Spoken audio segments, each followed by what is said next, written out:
Fluorotech Biosystems capillary malaria test is a fluorescent microscopic test based on the principles of concentration and fluorescence. The technology intends to address the limitations of the conventional microscopy and rapid diagnostic test format by being far more sensitive, specific, quantitative, while still being extremely convenient and fast to perform.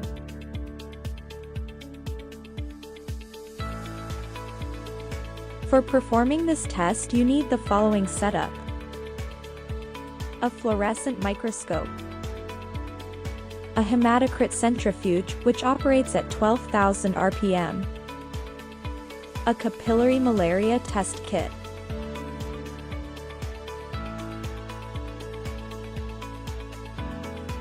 Let's understand the contents and installation procedures. Fluoron contents: a 5-watt powerful blue LED light source with collimating lens. Fluorescent lens adapter having 60x oil immersion objective lens. AC/DC adapter. Capillary holder 2 units. Let's understand how to install the Fluoron AP fluorescent microscope module. Fit the fluorescent lens adapter to microscope nose piece. Screw in the illuminator to fluorescent lens adapter.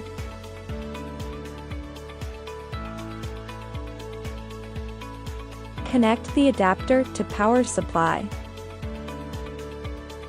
Connect the adapter pin to illuminator. Turn on the power supply. Please note the blue light coming out of the lens. Illumination intensity can be controlled by adjusting the knob function. Fluoron is now installed and ready to use. Let's understand the contents of capillary malaria test kit. A capillary malaria test kit consisting of glass capillary tubes pre-coated internally with the fluorescent stain acridine orange.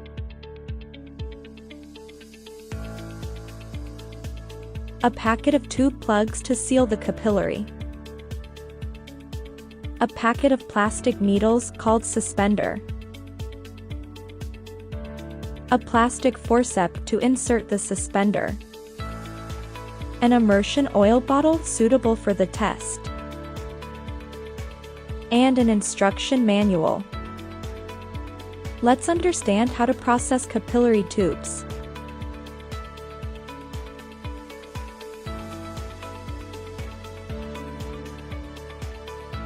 Patient's blood specimen is collected inside of the capillary tube up to second blue calibration mark.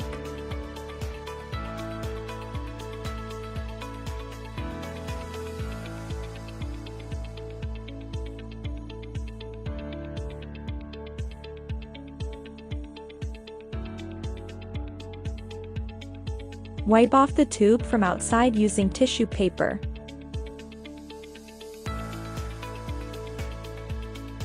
Specimen is allowed to get mixed with fluorescent reagent present inside of the tube.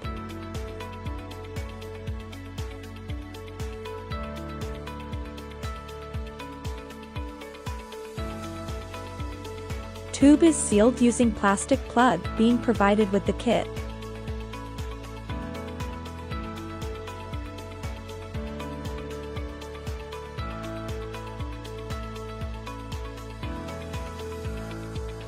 Plastic needle called suspender is added from top.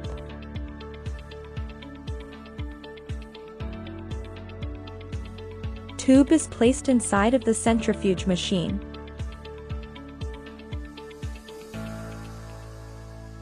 Make sure to balance centrifuge rotor by keeping one tube in opposite slot.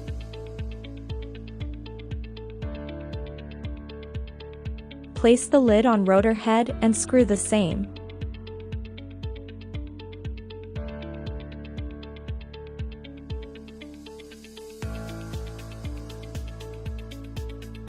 Set the centrifuge at 12,000 revolutions per minute for 5 minutes and centrifuge the tubes. The plastic needle inserted earlier separates various cell components as per their specific density to form discrete bands. The discrete bands are as shown.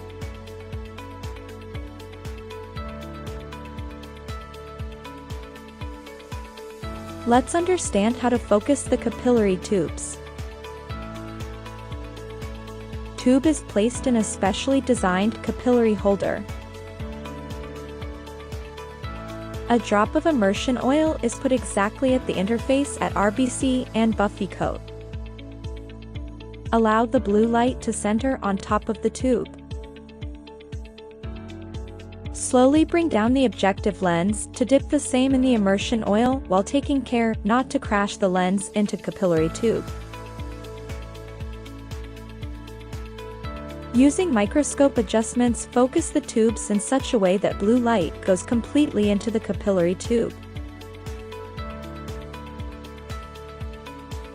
Make sure you get the area of observation under complete focus. Now let's understand how to observe the capillary tube. Observing the negative specimen. Once the capillary tube is focused under the fluorescent microscope, centrifuge capillary shows various cell layers settled inside of the tube as per their specific densities. The staining reagent inside of the capillary tube is fluorescent reagent acridine orange. Acridine orange is a nucleic acid stain. Upon excitation with blue light wavelength, it emits very bright fluorescence. Acridine orange stains DNA and RNA intensely. It stains various cells of WBCs and platelets in different colors due to the differing pH of these cells. Due to this, granulocytes appears bright orange, lymphocytes monocytes bright green, and platelets pale yellow.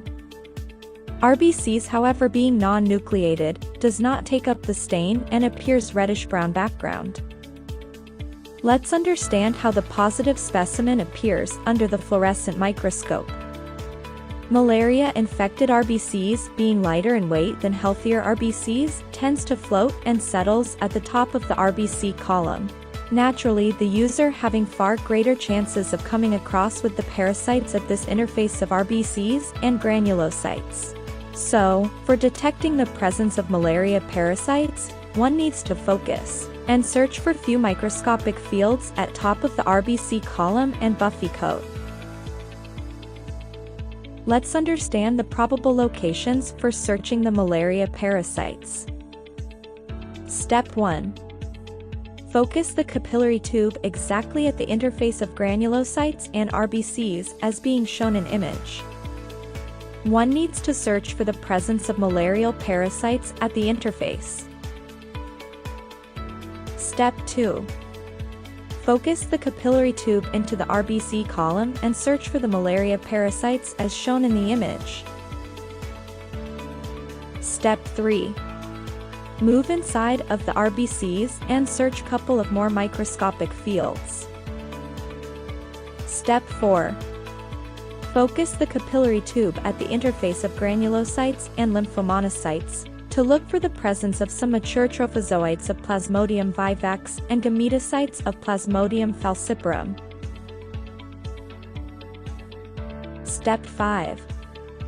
Focus the capillary tube at bright green column of lymphomonocytes for searching the presence of vivax schizonts. Let's understand how the malaria parasite looks like and its morphological characteristics. Malaria parasites, if present, absorbs the acridine orange stain and emits bright green fluorescence upon excitation with blue light wavelength. On contrasting brown RBC background, it is very convenient and easy to observe the brightly glowing parasites, just like watching stars in the dark sky. Malaria parasites trophozoite appears small round structures with very specific morphology comprising of nucleus and cytoplasm. Nucleus appears bright green and cytoplasm appears pale greenish or orange in color. For simpler understanding, imagine a cut section of a boiled egg. Yellow yolk is a nucleus and egg white is cytoplasm. Similarly, one get to see nucleus and cytoplasm with malarial parasite as well. In fresh specimen, usually a bright green nucleus is attached to a pale green cytoplasm. A few hours specimen shows bright green to yellow nucleus attached to a bright orange cytoplasm.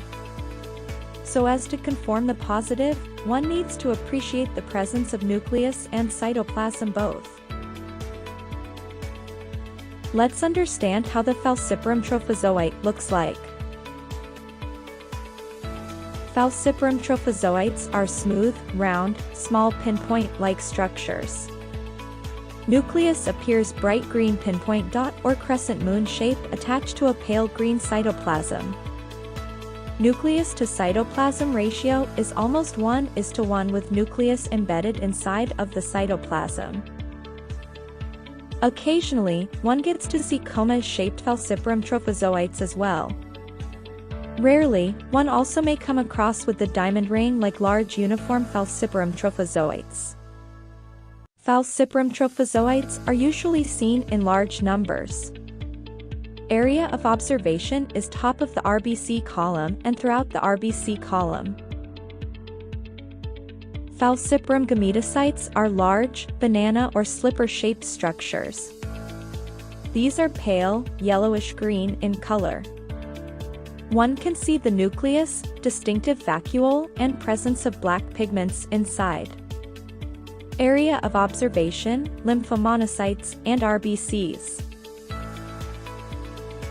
Vivax trophozoite are similar to Falciparum ones, wherein these also shows a bright green nucleus and presence of cytoplasm.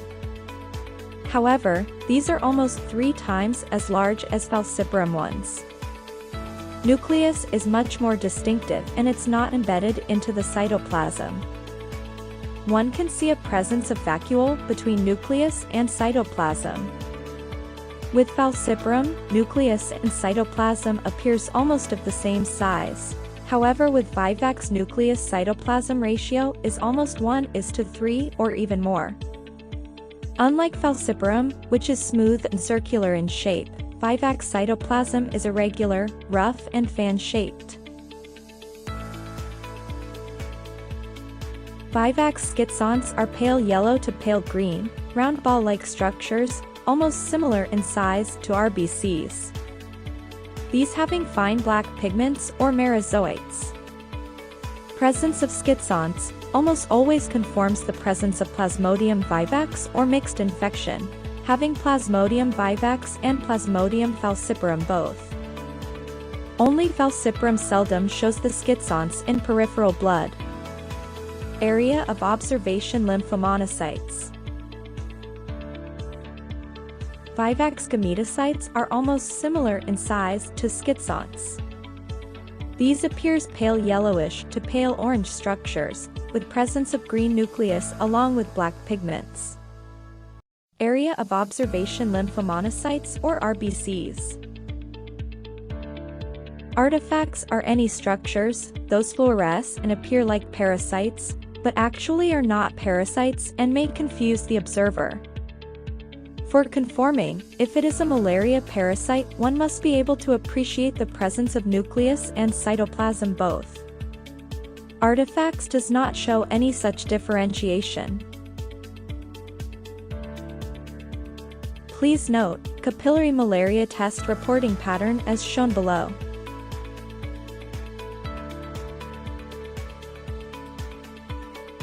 Let's discuss few frequently asked questions.